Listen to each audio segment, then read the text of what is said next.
High tension రాజకీయాలు నడుస్తున్న ధర్మవరంలో సినీ గ్లామర్ తో కూల్ చేసే ప్రయత్నం చేస్తోంది బీజేపీ. ఇక్కడ సత్యకుమార్ ఎమ్మెల్యే కేతిరెడ్డికి వార్నింగ్ల మీద వార్నింగ్లు ఇస్తుంటే దానికి కౌంటర్ గా కేతిరెడ్డి కూడా రివర్స్ అటాక్ చేస్తున్నారు.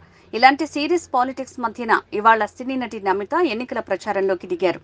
కొన్ని రోజుల క్రితం బీజేపీలో చేరిన నమిత ఆ పార్టీ అభ్యర్థి సత్యకుమార్ తరపున రోడ్ షో నిర్వహించారు.